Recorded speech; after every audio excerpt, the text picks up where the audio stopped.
All right. Well, thank you. And thank you everybody for attending, whether it's your first time or whether this is number 3 for you, or for those, I'm going to give a shout out for the folks who might be listening to this after it's recorded. So I'm shouting out in the future, which I've started to do now. Makes me feel cool. And I like science fiction, so that's part of it.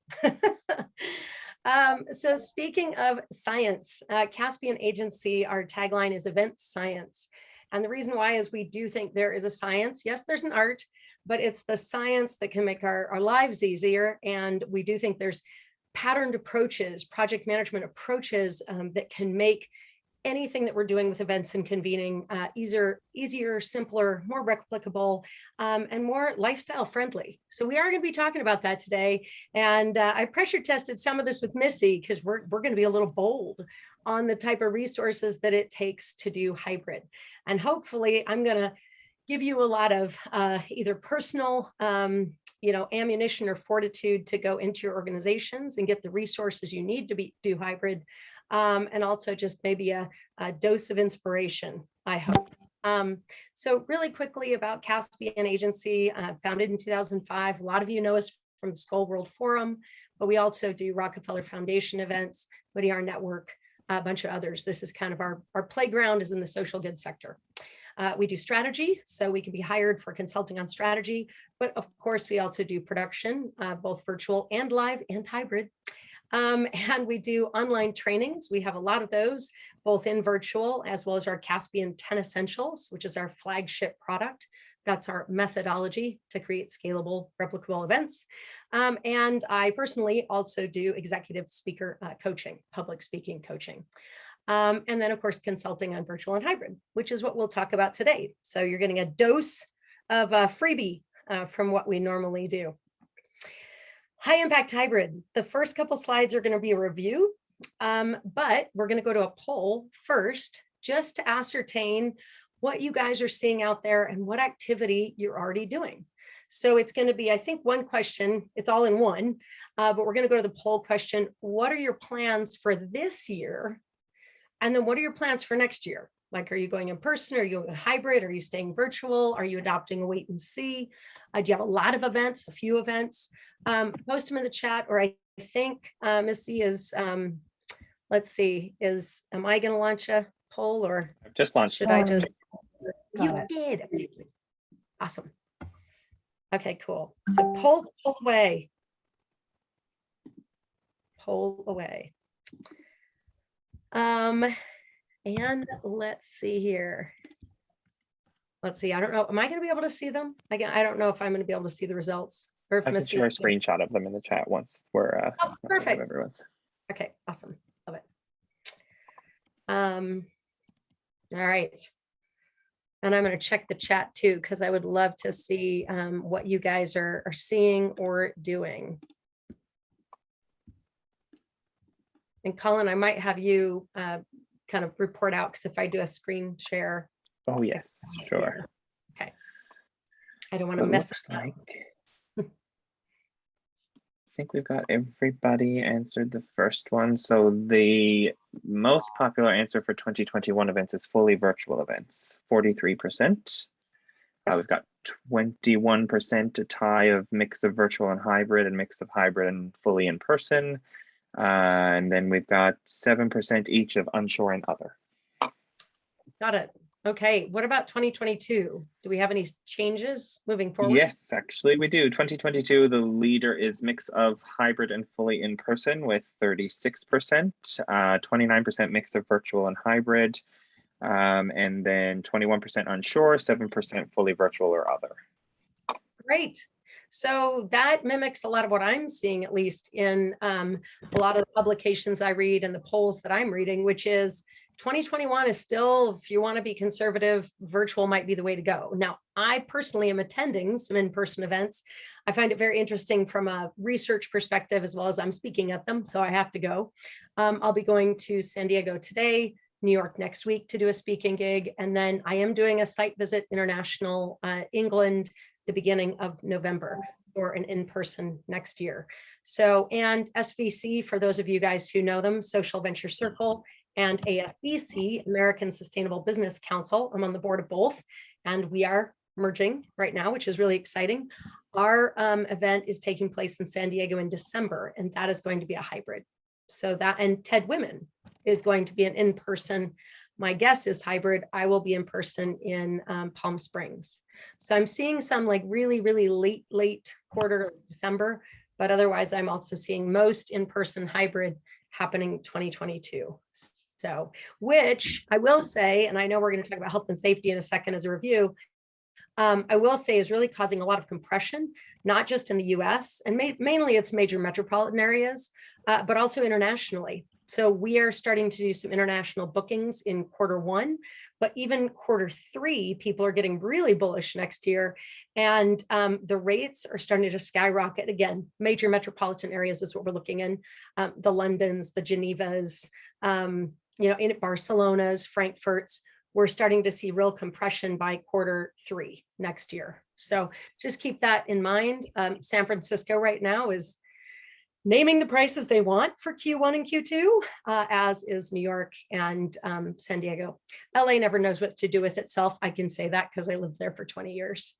All right, so any other comments, definitely put them in the chat. I think this is where we all get to learn from each other about what you're seeing out there in the world, because I'm seeing my stuff that I read, but this is where it's great to get our peer learning and our peer crowdsourced counsel of information.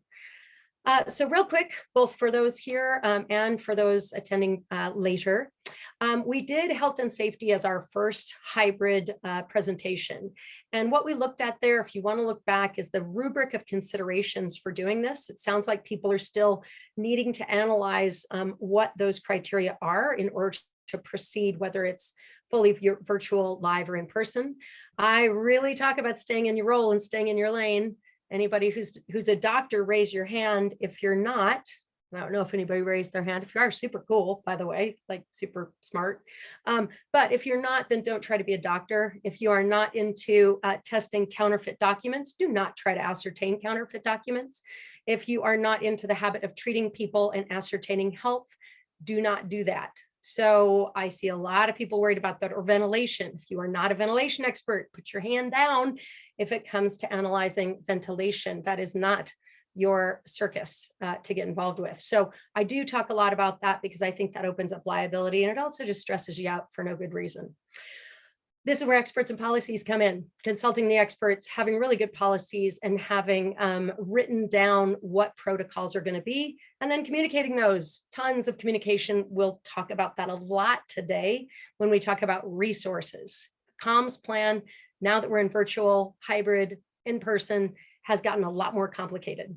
Risk mitigation, I go into that a lot. A lot of ways to mitigate it. Financial considerations. We'll talk about budget today too, but there's a whole budget category over in risk.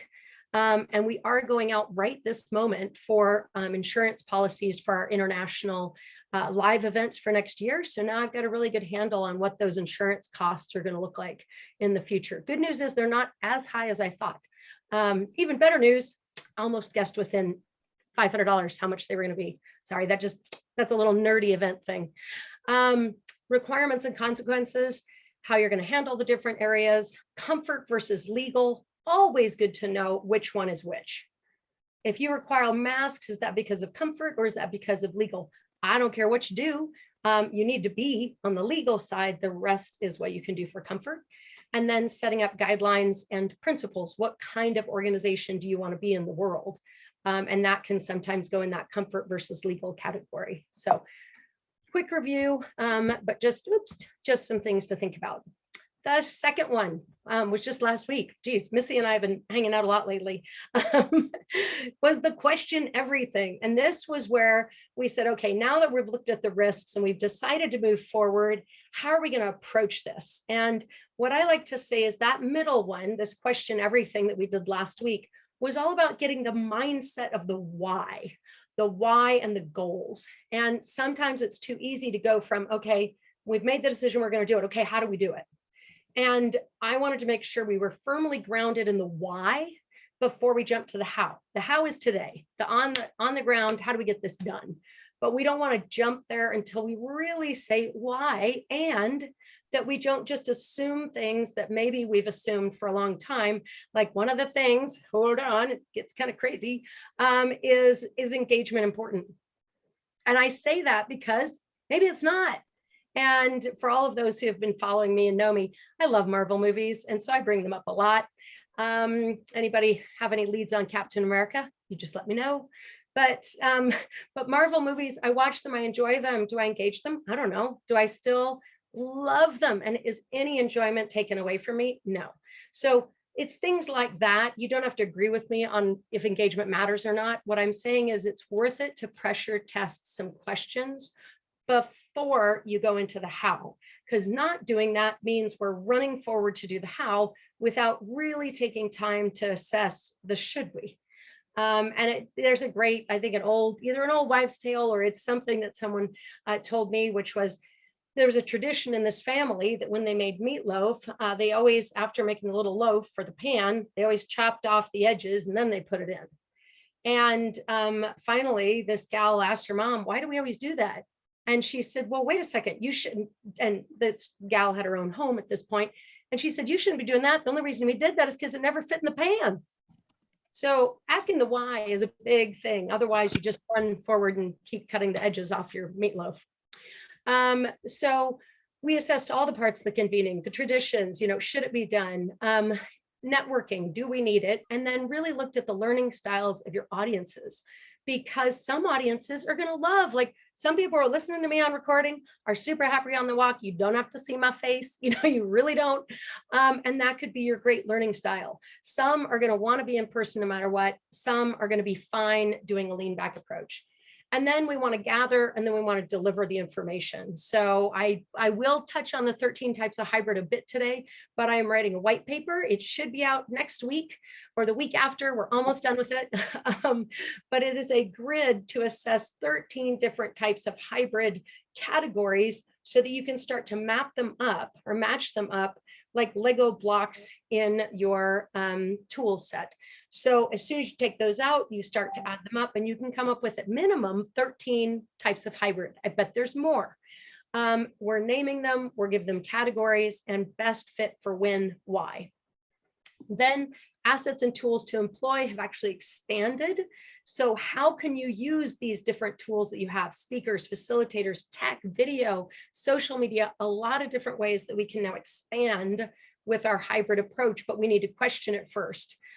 Maybe some of these things we don't need. Maybe we don't need speakers. I mean, I shouldn't say that because I am a speaker. Wait a second. But I could easily be a facilitator. And I think facilitators are actually going to be in higher demand. One of my little predictions. I love making predictions. I have no idea if they're going to be right. Okay, that's our little bit of kind of covering what the past was about. This sets us up. Can we do it? Is it legally, liability, feasible?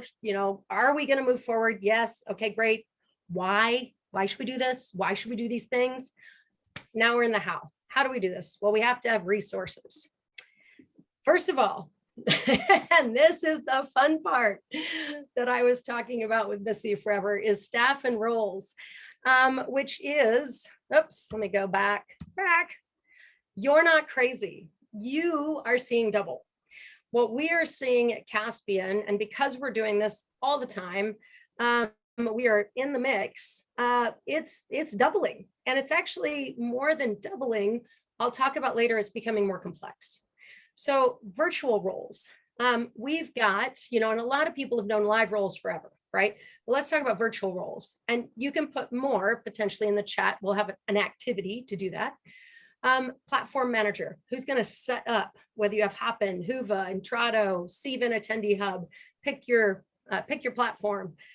Chat monitors, and that can be extra show callers, breakout managers, breakout captains, tech. I'll have more in the next section. Help desk, Zoom comms, a Zoom comms room so that a speaker could go to, maybe off platform if they're having problems with the platform. Maybe you have one for attendees as well. For the planning committee, check in and check out, maybe an actual room where they come to check in and check out. Or a Google Doc that a manager is checking if you've got a very complex event with 200 staff, 150 staff, you can't see them anymore. So there have to be more procedures and more people in place. Live roles, we know what those are. It's everything you had before. But now we have to have bridges. And I think of it like the teeth on a zipper. So you have these, the live we've always had, the virtual we've been doing. Now we have to knit them together, and you have to have bridge roles. So the link to virtual and live if needed. So a speaker manager bridge, a chat bridge. Are you going to bring some of that chat into the live? Are you going to use the live and bring that into the chat? A facilitator or moderator bridge is a moderator going to be looking at chat from the virtual folks and then tossing that to a speaker live. A tech bridge, hey, the tech is breaking down over here. So if you see people in the room, they're live going, hey, the thing's down. Yes, we're working on it. Or vice versa. The people in the virtual, hey, the stream went down. Yes, we're in the live room. The camera died. We're working on it. So bridges in tech. And then comms escalation bridge, something goes wrong. There's a scandal, there's a problem, somebody is being incendiary. We need to address an issue. You have to have a comms escalation bridge, because now people could be seeing that in the chat if I'm sitting in the room on my app, and I could be upset about it, as well as all your virtual audiences. So who's getting those messages live on the mic to say, yes, we know there's an issue, and the mic virtually to say, yes, we know there's an issue. So a lot more roles if it's to be done well and in conjunction. Now, I'm talking a lot about synchronous connection between these two things with a hybrid event.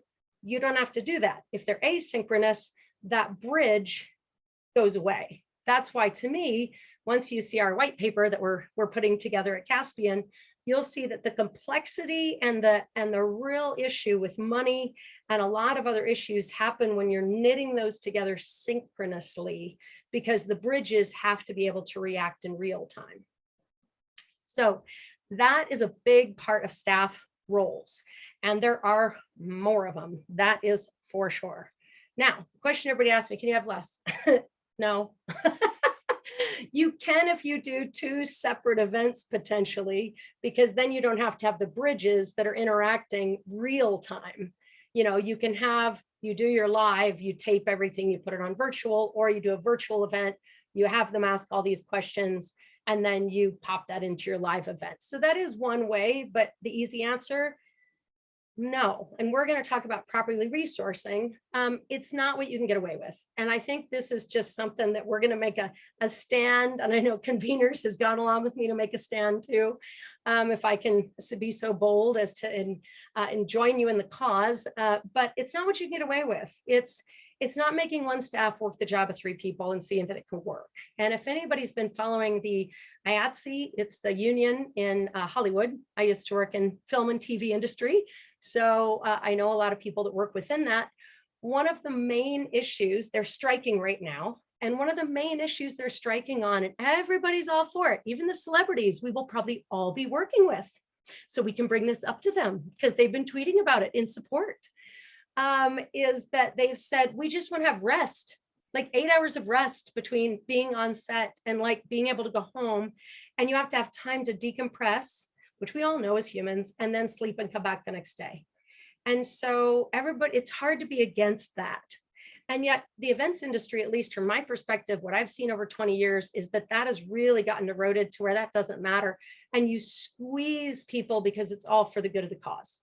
And I think we're done with that. I think we need to be done with that. I think that needs to be something that goes in the garbage heap of not treating people well. And I always like to say, if you talk about doing good in front of the curtain, you got to do good behind the curtain. So, but I can't afford it. Totally get that. Balance your people values and your purchasing. What could be done? And I think there's a lot that can be done. So I'm not trying to be a downer on that part, but I do want to say to properly resource and not kill yourselves. It is a lot of people. And I think that's just a realistic thing. However, you can scale down, and anytime you separate, like I said, that virtual from the live, you're going to, or you only have a couple touch points, you're going to be able to do a lot more. If you fully integrate them, you are going to have the highest potential staff and resourcing possible, which can be great, but it also might not be feasible. So maybe just do one synchronous touch point, and live streaming with some chat and a moderator answers questions. That could be probably one of your simple hybrid ways of connecting people. So keep that in mind. I'm not trying to be a downer. I think there's plenty of ways to make this work. And it's not fun to pay for labor. I know everybody's always like, oh, it's so expensive. It is. I would argue that's why we're here. I mean, it's more fun to pay for food because you can see it and eat it. Sometimes it's fun to pay for lights because they're pretty and they make your stage look nice. Sometimes it's fun to pay for the look of a thing or the swag or the signage. Labor is behind the scenes. People are important. And if we're going to do this right in this new era, we have to be valuing folks. So values, it really comes back to values on the hiring and managing the event staff. And again, I'm really trying to give you guys ammo to go internally in your organizations, because I do think hybrid, the reason I'm harping on this is because this is about how we get it done. You know, we did the risk, we did the why, now the how, and the how is going to be a lot more people. But they don't get to drive us to death. Like, that's not okay. That leads to stress and screaming and burnout and the wailing and the fires and we don't want that. So, and it really is, and this is also another thing that you could take to your bosses, to the organizations, to your partners, because sometimes partners are worried about this part of it, but you staff to the pinch moments. And I like to use the Disneyland example. A lot of people know I love to use the Disneyland example because I feel like they have a lot more lawyers than I will ever have in my life. So what do? And they also have a lot more HR people that think about this, and they have human flow people that think about this stuff. And if you've ever been to Disneyland, you will see when you go up to have your ticket taken, they probably have 10 people that are available. Now, all those 10 people might not be slammed and crazy. No, that's great. You want to properly staff to where you have excess capacity, because during a pinch point, you will need it. So you staff to the pinch point. You don't staff to what may or may not happen, because people don't flow regularly. There's a pinch point. And that's the same with live as it is virtual. Well, that person's only going to be putting in 5 chats and maybe handling a fire. Great, then leave them. And this goes to the next thing that says, but that one chaotic thing only happens once. The counterintuitive project management principle is that you always staff to your exception. If one person has to get through a door and they don't have to wear a certain badge and they get exempted from having to have other things, that's probably a 3-person moment. And those people have to be set aside for that exception. It is actually a higher resource requirement to do an exception than it is to say that everybody gets treated equally. So keep that in mind, because as soon as you go, well, that's the one person who's just, they're going to log in and log out, and they don't need to register. That's always my favorite. They don't need to register. It will take a little army to make sure that one person gets their exception met. So this is why the more you can not have exceptions, the better. If you do realize that you're setting aside a mini little army, it might be 2 or 3 people, but it's definitely going to be some set aside folks. And just as you know, for Caspian, what we do is I always say to my staff, if during an event, I do not look around, that's in person. For virtual, it'd be different. And know that one person is sitting down bored, we have not staffed appropriately. Because the problem is, you're going to need a fire extinguisher at some point. Most of the year, it's going to sit under your sink in your kitchen. But at that moment, when your stove is going crazy, you're going to be so happy you have that fire extinguisher. And that is how I see the person who is sitting a little bit bored, not a lot to do. I know now I have a fire extinguisher. So again, keep this in mind as we think about staffing for hybrid, because we already had that in live. We definitely have it in virtual. Now we've got 2 of them minimum. Question discussion. Do you feel like you have enough staff to produce your event comfortably? If not, what would that take? Let's think dreamland. We won't get in trouble here.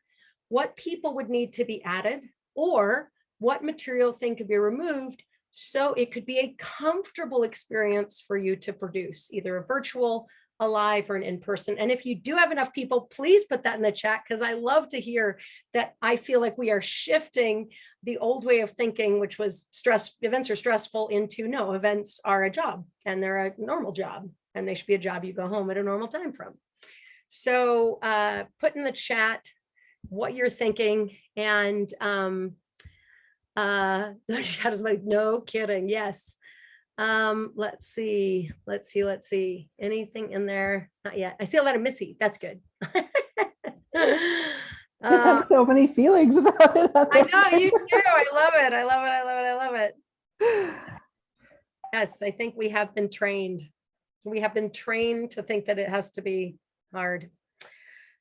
Well, Heather, right. I'm wondering if you could speak to, or if other folks have this similar experience of the lead staff are the ones working like 20 hours, like not just the events, but like leading up to the events. And it's, in my experience, it's been really hard to justify asking for more people or like shadows beyond, like, you know, interns and like volunteers are great, but they can't really do the same job as like the lead staff who have been there.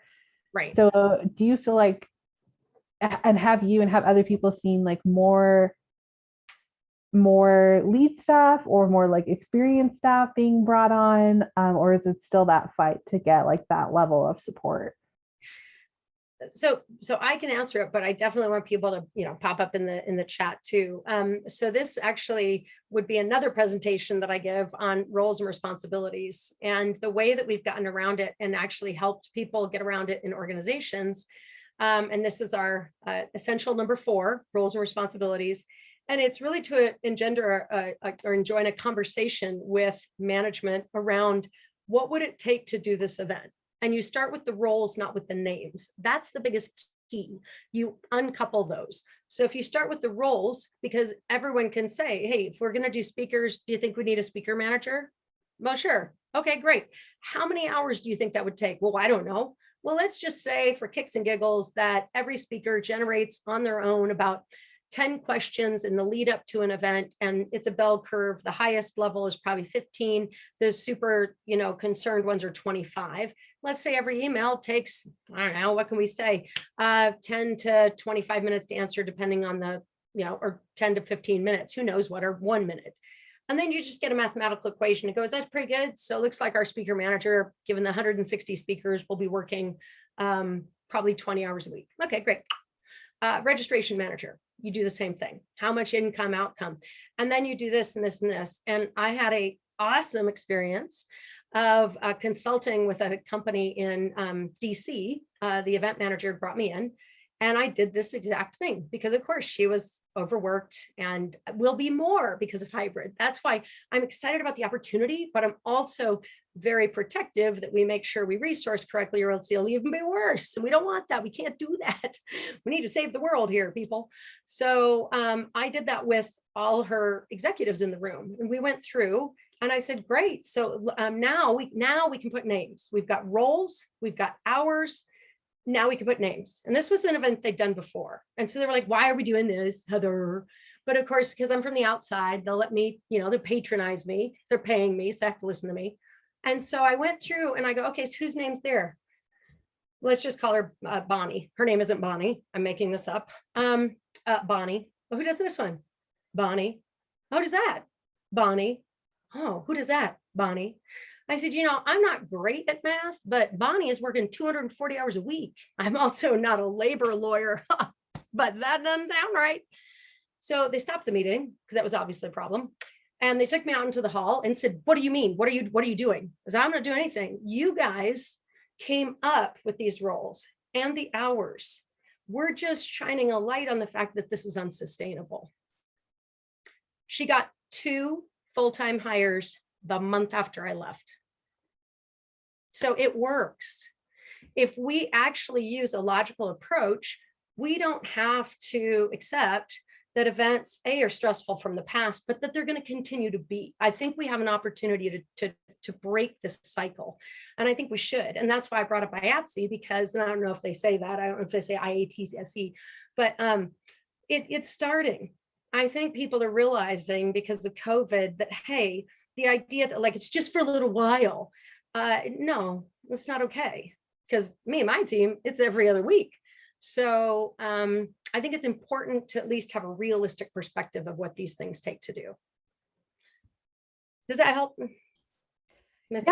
Yeah, absolutely. And I think now is a good time to pause for just like general questions, not just the question that you just posed. So I'm wondering, does anyone have any questions about anything Heather has talked about so far? Or also if you have any feelings that that need to be validated, or if you want to share any experiences before she moves on. I can be the great validator. Okay. Should I keep going? Yeah. Okay. Folks, if you have any thoughts or questions, go ahead and drop them in the chat as Heather continues. Cool. All right. So we're also talking about tech. What we know, of course, is we've got all our live folks and they're all there, but we also have new this year. Well, I hope it's this year only, but who knows?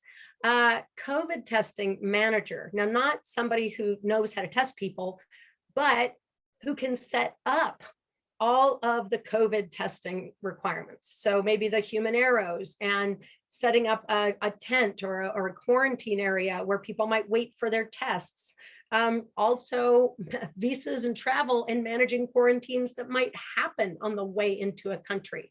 That is all new. That whole big piece of work we have not had to have before at our live events or our hybrid events, because even if you're doing pods that aren't attending the big central hub, at your spokes, you still are going to have some sort of requirements or some sort of a COVID manager on what those look like. And of course, that's more tech, that's more apps, that's collecting vaccination cards, that's collecting all of that.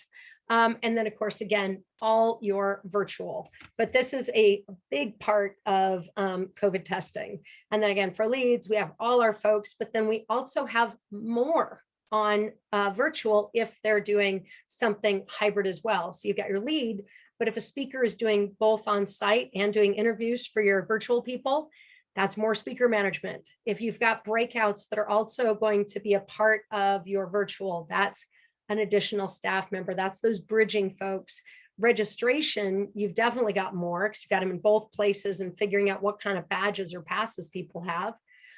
You've got special tech. Maybe you're doing animations and stings online and in person, but they're streamed differently. So you need more because you're going to have different protocols for streaming versus live. Sponsors and partners, you've got hybrid booths, you've got real booths, and you've got branding on places. And again, I know we're into partners, not, Coca-Cola, but still partners may want to be recognized in some way. And your day of staff, you've got people in all these different rooms, and you've got those insurance people, those fire extinguishers that you have to have ready to go for those pinch points. So that's more. Oops. All right. So what more are you guys seeing? And I'll pause for a second, but it sounds like everybody wants to, or it feels like everybody just wants to listen, and I can get through and leave more time at the end. But do you have more internal staff with long-term expectations? Have you hired contractors? Do you hire more virtual staff? Have you stayed the same? Where are you with your hybrid hiring or your forecasting for hybrid hiring? Whoops. Anybody? I keep wanting to go to chat and I click to the next one. And if I don't see anything, I see a pop-up. Having to build in staffing redundancies. Yes, that's exactly it. Yeah. Exposure where a team member needs to be taken out. Yep. One at a live event, one at a site inspection. That is exactly what we're seeing too. And that's increasing our costs for our staff. Because usually when we go overseas, we'll get apartments and we'll do 2 to an apartment. They're 2-bed, 2-bath apartments. Saves a lot of money for the client. We don't, and I prefer it. We don't stay in hotels. Now we're not going to put 2 to an apartment necessarily, because if one tests positive, that would take out 2 staff members potentially. So that is a an increase in cost for our clients, and yet it's totally due to COVID. And, to me, and this is really where I want to say we have an opportunity here. Once we get these backup staff because of COVID, likely, I don't want to lose them. We should have had these backup staff to begin with. Again, this whole idea that we work ourselves to death and somehow get a little star, or a sticker or like a happy donut at the end is not enough. It's not enough anymore. So, yeah, I think we just really need to take this moment and opportunity of being able to argue legitimately for COVID backups and then keep them. Because once you experience an event done, normally, or the normal I think we should be in, you'll never want to go back. And this is actually why I did my own event. It was Surefire Girls Conference, and I produced it by myself, funded it with my retirement. And I wanted to prove that if you staffed appropriately, did an event have to feel awful? And you know what? It didn't. It doesn't. This is all made up. It literally felt great. I slept the night before my event. My mom was like, what are we doing? It's the day before. I said, I'm going to go get my hair done. My staff has it. I wouldn't have hired them if they didn't. So I do know that this is possible. And yes, Missy just went through this. I'm just seeing that exactly. So we've got a story right here about how it happened. So more staff. Thank you, Della. I think that is a great note that we need to have backups and redundancies because of COVID. And then virtual staff, of course. And I'll just go on to the next one. So we have established more. Everything is more. And things are getting complicated because of that. Again, really at the knit point, the point where those live and virtual come together. But things are definitely getting complicated and they're getting more. So let's talk more comms and comfort. The first categories. So more comms. There need to be more comms ahead of time, as you guys have probably already seen, what to expect on site. What about virtual? How do I log in? How do I get there? Troubleshooting, FAQs. Here's a concierge day where you can come live. What is going to happen on site? Do I need to get tested? Am I going to have to quarantine? I mean, more comms plus pivot points. When are you guys going to know what you're doing? What if you go all virtual? How do I get a refund? Will I get a refund? I mean, more. Then how to log in, the app, on-site virtual. What's it going to tell me? How is it going to help me navigate? And who is attending and where? Are people attending virtual only? Are they attending both? Can they log in on their app while they're sitting there? Does every live person get access to everything the virtual have? I would say yes, but that's a question. And if they are, then is there a separate middle piece of comms for the people that are attending both, as opposed to just live or just virtual? I would think probably live and hybrid go in one category, but still there's a split of comms. There's a lot more comms.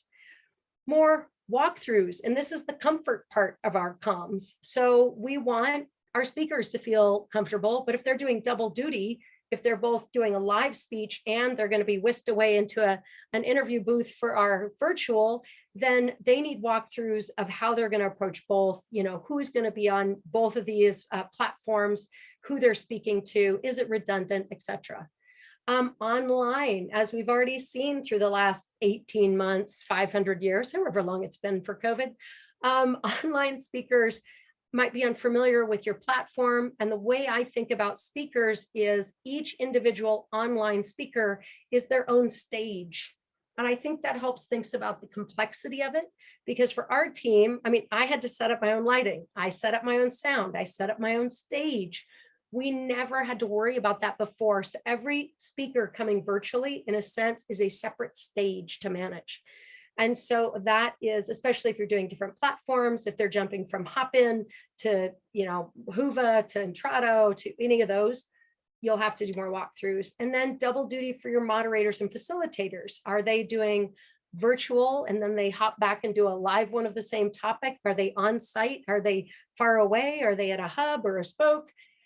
So there's more walkthroughs to make all of those people comfortable, your speakers and your moderators, as well as your attendees, And all of those things take time and labor. That's why we started with labor, because all these comms have to be written and thought about and looked at, and they need to be run by folks who do them. There's also more comms and tech. There's different ways we're delivering our communications besides the old-fashioned pre-COVID 501 years ago, which was emails. And then we had people on site and we had our radios. I mean, that's pretty much, we use Google Docs, but for the most part, that's it. Then we started to have apps on site. Yay. And that's, to me, kind of where things were, barring a few outliers, that might have been using RFIDs and things like that. But those were the tech. Now we're looking at radios on site, but then using a bridge comm to our other team using WhatsApp, because a lot of our team is international. And if they're holding the fort on the virtual, which is spanning time zones, we're using WhatsApp to communicate, radios on site. Then we have to look at the app too, because sometimes that app will have a team that's looking at that for help, for where they're going, for emergencies, etc. Then we've got social media on site. That is also a way that we've used moderators and facilitators come up with a funky hashtag, put that in, and that can be a moderator, can read questions or comments off that. And then Slido, polls, etc. I know a lot of you guys have already used that as well. Then for AV tech, they're using Restream, potentially ManyCam, and they might be putting those both the way they're having the intake of their streams so it can go virtual, or that might be feeding into other satellite locations. So that's different. We haven't done that before. You all might. We've done overflow rooms, but not completely separate locations in the same city. Comms for online. So when we were doing all our virtual events, of course, we had Unity, which was our radio. That is a radio app, and it's really cool because it's just like you're on a radio. And we used Unity to do show calling for all of our virtual events. Highly recommend it. Works like a charm. Then, of course, we're looking at the app. We were looking at that for what people had questions about.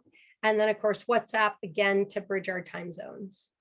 And the biggest thing is the comms on that bridge. I've played the bridge. It's really hard. It's really complicated. And actually, the one I left off here was Slack. We use comms for online as Slack. And I would look at the Slack from the client. I would then feed that to Unity and WhatsApp, and then back and forth between the two teams. So I have full knowledge of how complicated and hard being a bridge is, connecting those dots from the comms.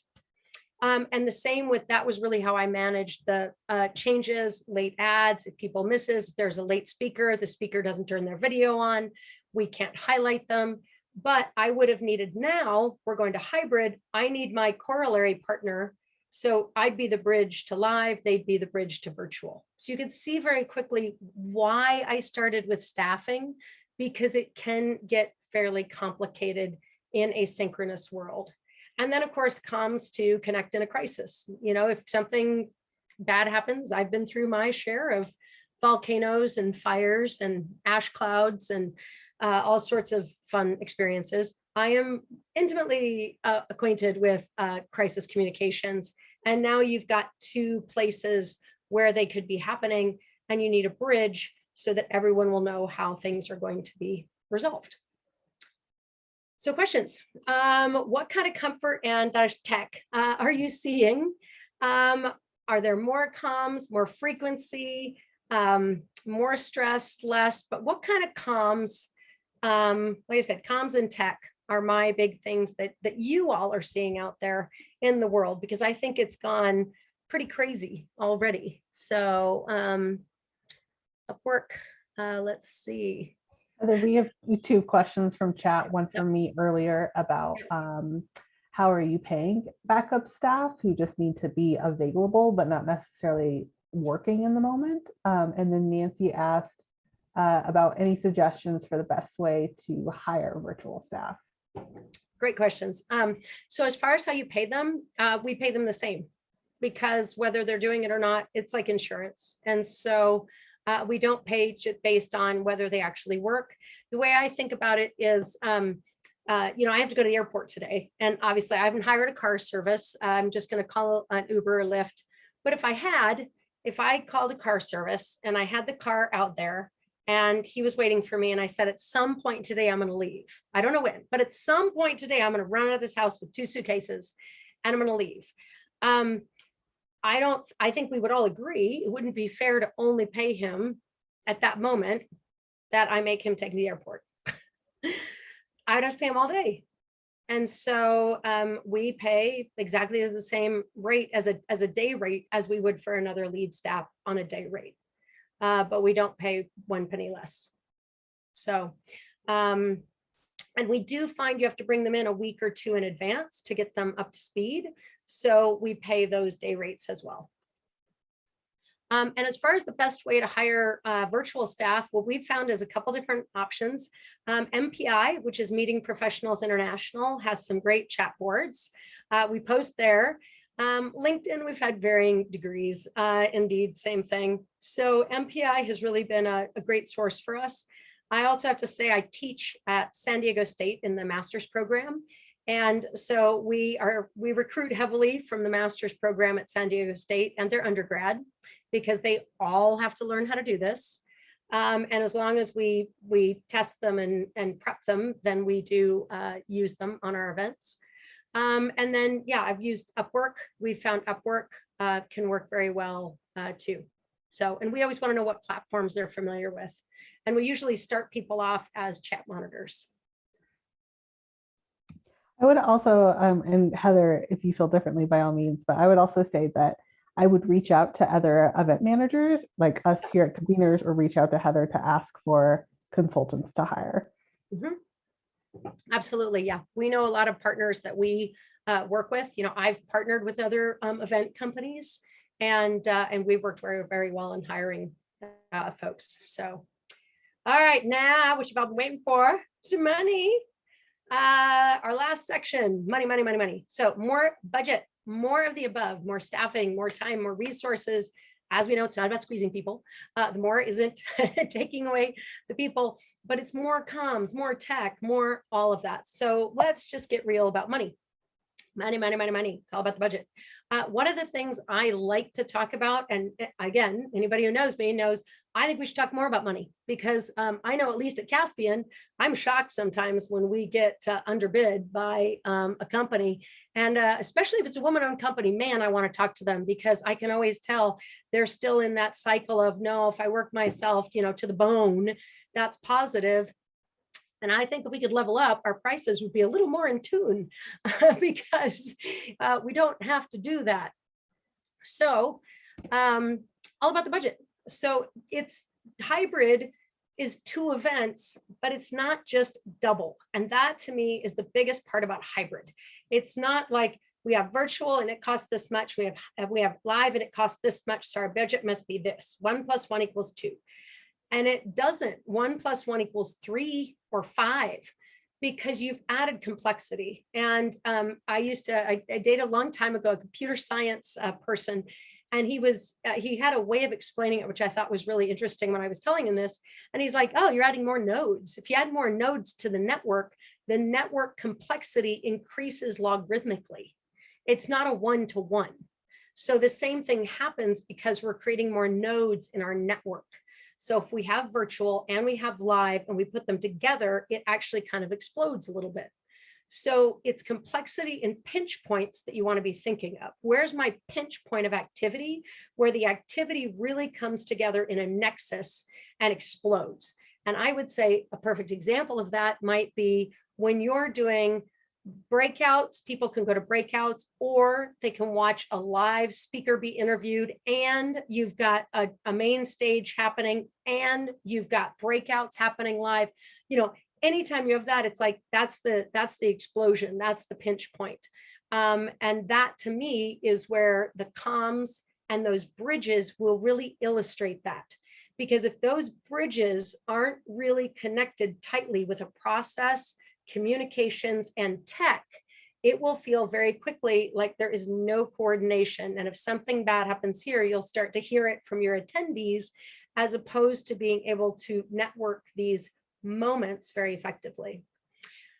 And the other thing that adds to the complexity in the budget is services and coverage. So this illustrates how complex we're getting here too. So we've worked with a travel agency for years and years to do our travel for some of our big international events. But now we want to hire a specialist who can constantly keep up to the moment on COVID restrictions worldwide. I mean, we do a bit of that, but we cannot keep our finger on the pulse every single second for for 60 countries that are coming to a particular event. You've got to get an expert or a specialist in there. So that's more services, that's more coverage. And the same around considerations around visas and quarantines. You might have to have a visa specialist. We do have a visa company, but we're getting another added service. Can they track which visas are going to be the most likely to trigger or be from a country that's going to require a quarantine? Custody care, what happens if somebody gets sick? We talked about that in the first hybrid meeting, so I will not go into that in depth again. And then insurance. And the interesting thing about insurance is there's more things you can cover now, because insurance companies aren't going to let a crisis go to waste. There is a brand new thing, at least I have not seen this before. So if you've seen it before, awesome, called enforced reduced attendance. You may or may not want to get this cover, but that is if your event is forced to reduce attendance based on a policy in the country, the venue at the time, where you had 1,000 people and now you have to go down to, let's say, 400. So you can get additional cover for various scenarios that we may not have thought about before. So again, that illustrates, again, it's not just double. It's not just this, boop. It's this and this and all these things now in the middle in order to make this whole hybrid flower bloom. How about that? Hybrid flower, to make your hybrid flower bloom. So money, I want to talk about numbers. These are what we are seeing. They do not have to be what you are seeing. Obviously, some of these huge spreads, it's like saying, do you want to redo your kitchen? Well, do you want to just put in a new floor mat, or do you want to take down all the walls? So there's a big degree of separation here. Here are just some categories that we've seen as far as pricing that is really working into people's thoughts around budget. App and the platform for virtual, we've seen this go anywhere from 6,000, a super cheap and quickie, off the shelf, not a lot of customization, all the way to 150, and it can go higher, of course, if you've got multiple breakouts, a lot of complexity, you're setting up ahead of time, it's got all the whistles and bells, partner booths, video is in the partner booths, maybe you got 3D, all of that can be a lot more, and if you hire the platform to actually provide your assistance for technical help as well. On-site streaming, this is going to be, I think, a growth area of your budget, because yes, you might have done live streaming, but you might be doing streaming a little differently. Maybe you're not just feeding the stream in, it has to be restream, or there's a lot more streams. Maybe you're going to stream breakouts, not just your general session, and that's what it used to be. And maybe you're going to do a lot more post-production and put up a broadcast archive later, which I think more people are doing than I have seen before. That can go all the way from your 10,000s to your 100,000s plus. Screens, this I also think is going to be a growth area. I'm not a fan of projectors and pull down screens. I never have been. The quality isn't that great. Plus, you can oddly usually get it cheaper if you even bring your own TV or buy it, an LED screen. And you're going to want more screens if you're going to show people attending, or if you're going to show more speakers zooming in that way. So that can run you, $5,000, let's say, to have these different screens hooked up, tested, have a tech person, etc. And then your apps, you're going to want to connect potentially your audience if you're doing a synchronous hybrid. So those can be everything from, a zero if it comes with your platform, and if it's a combo deal, to a full custom app. And we've seen those go from 25, somewhere around 20, 25 to 50. And then hosts. So this is another growth area we're seeing that are doing virtual, maybe in off hours that your live event is happening. If you're doing an event on GMT, maybe you want to have a host for your Pacific time folks, then you might have that virtual host, and those go 10 to more if they have to do more days. And if they know more languages, highly skilled folks, again, we want to make sure we compensate these folks. And then translation. This is another place where we're seeing growth, because if people are online, all of a sudden that put a real fine point we saw on equity and accessibility, which I will talk next, around translation, because it's one thing to have all these people be able to now come to your event, but it's not seen very well if we're only communicating in maybe one language. And then COVID testing on site, setting up those tents, hiring a firm, because I do not do COVID testing, to come in. That can be 25,000, again, all depending on numbers, maybe 5,000 if you only have 100 or so people, all the way up to 250 if you have to start building facilities, and if you need to run thousands through in a day. But COVID testing on site with doctors and nurse staff and equipment, and creating the facility and the human arrows and all of that is not cheap. So it's expensive. I would love to know what you guys are seeing too. I just saw we're learning to build in cost for ASL. Yes, totally agree. And actually live in, if you do a live event in England, if you have someone who, we've had many people who need to be accommodated for hearing, and we've had some will bring their own devices that we then put on a podium. But if someone requests sign language in England, as an event producer, you are required to hire and pay for them. So you do not, which I think is great. It's just an interesting thing that specifically in England, that's not an option. You have to do it. So I would love to know from all of you, what costs are you seeing? What's increased in your budget? Has anything gone down? Were you surprised? What was shocking? What's expected, and what costs might you be nervous about? But I would love to see money. I think this is, it goes right along my philosophy of people. I think all this secrecy and hiding and working like crazy and not talking about dollars and all that stuff is not helpful in a society that's trying to be just and equitable. And so I would love to know what you're seeing, if you feel comfortable sharing that or putting that in. So let me see the chat. Anybody? We have considered, because conveners is all remote, we've had to consider hazard pay for facilitators or speakers who are being asked to travel and be on location. Because a lot of people, when they're doing hybrid, it's fine to record or just be live on Zoom, but there are some people who want facilitators in the room with their staff. Yeah. And that's been a struggle to figure out, well, how much is it how can we price this risk of traveling across the country? Yeah, right.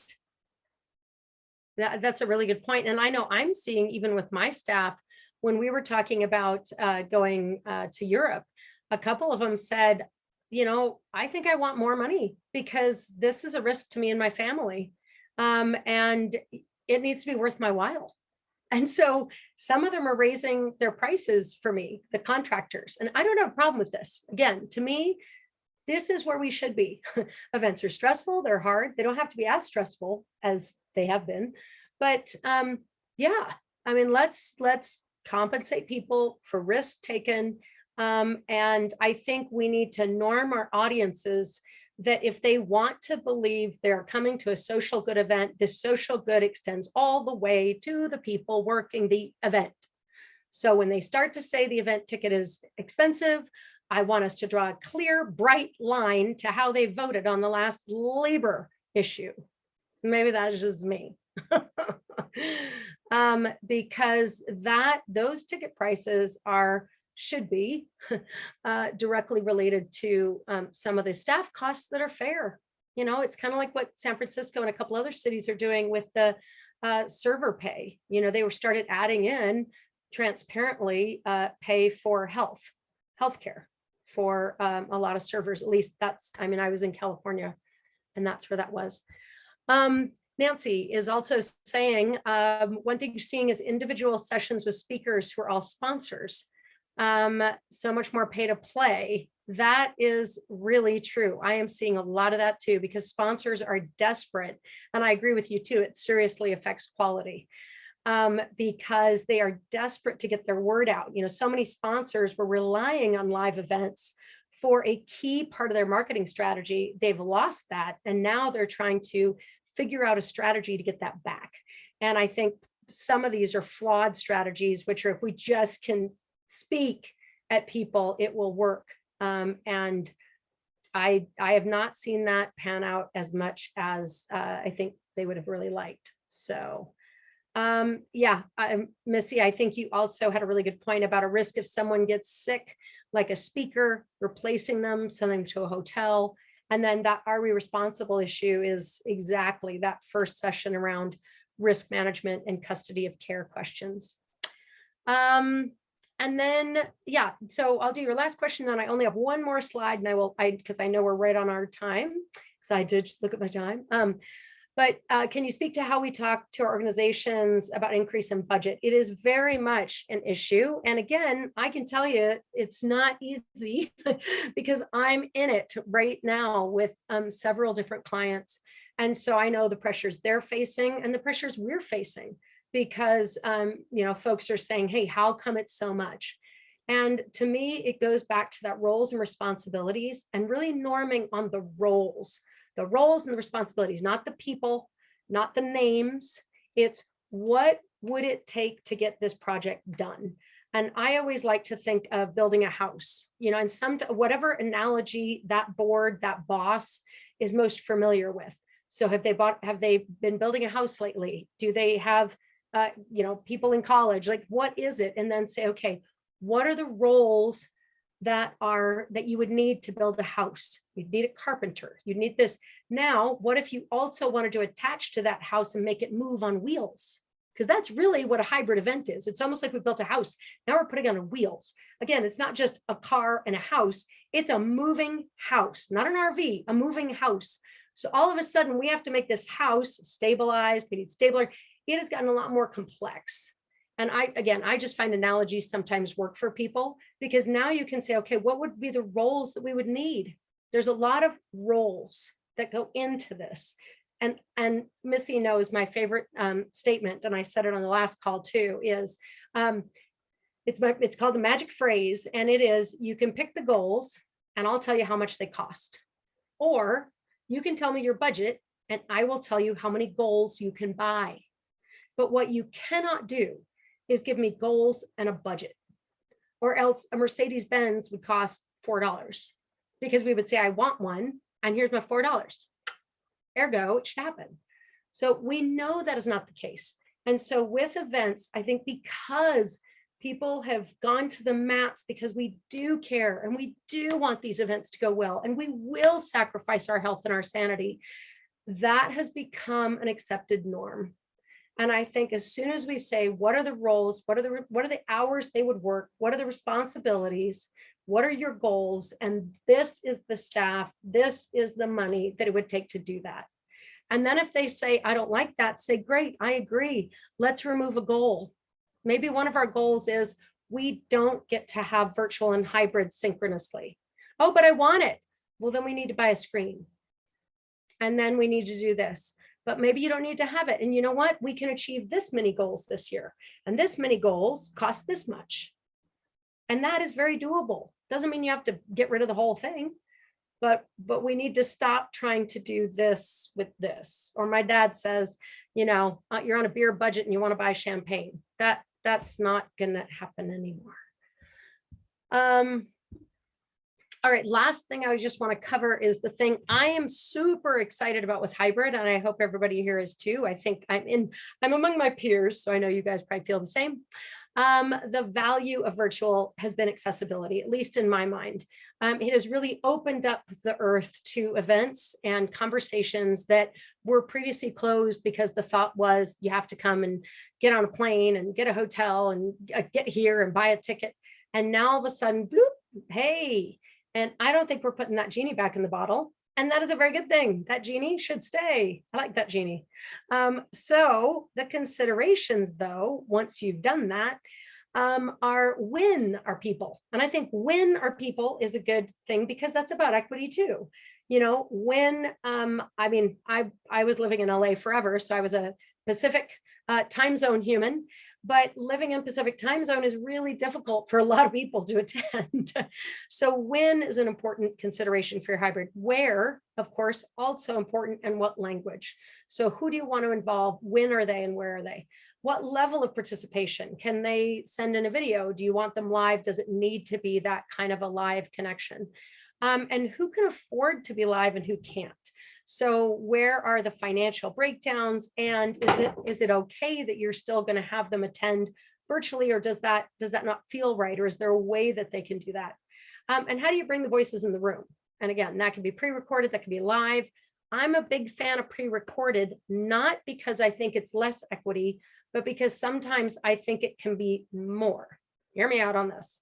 So if there is a bad connection in a certain region or location, and you're forcing that to be live, they may or may not have that moment in the sun.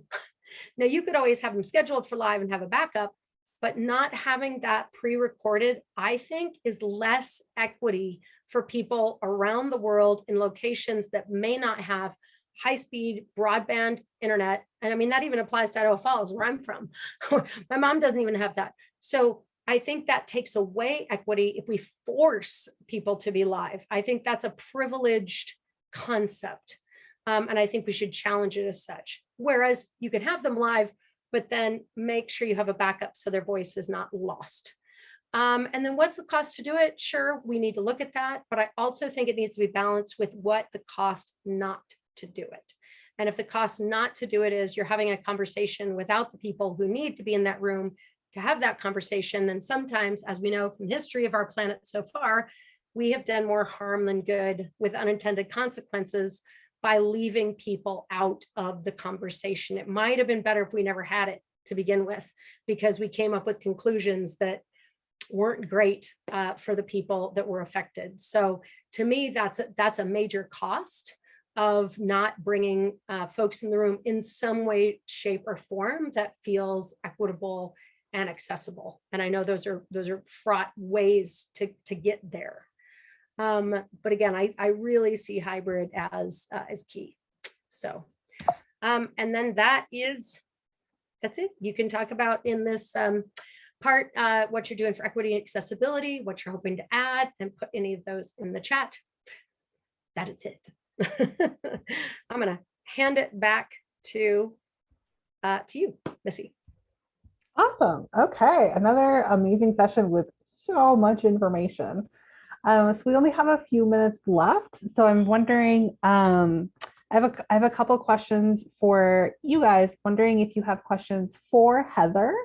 And then I'm wondering if there are other sessions like this in the future, or questions that you want to see answered in the future through a convener session, or any type of like Q&A or information we can post online. So please ask away.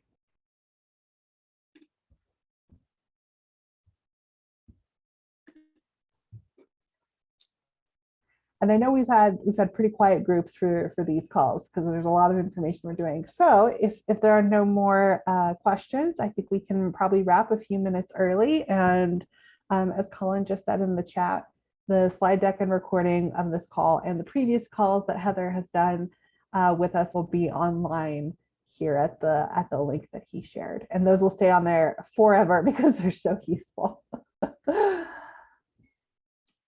All right, well then, last call for any questions before we wrap up.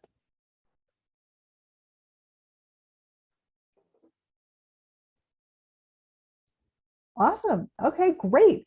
Fabulous. Well, then thank you everyone for attending today. We had a great time. Always love hearing Heather talk, so much energy. Thank you. Perfect, Heather. Oh, Heather, we love your perspective so much. Heather brings such great energy to these sessions. It's just a breath of fresh air, really validating. So yeah, you can connect with Heather. I think Colin dropped in her information in chat earlier.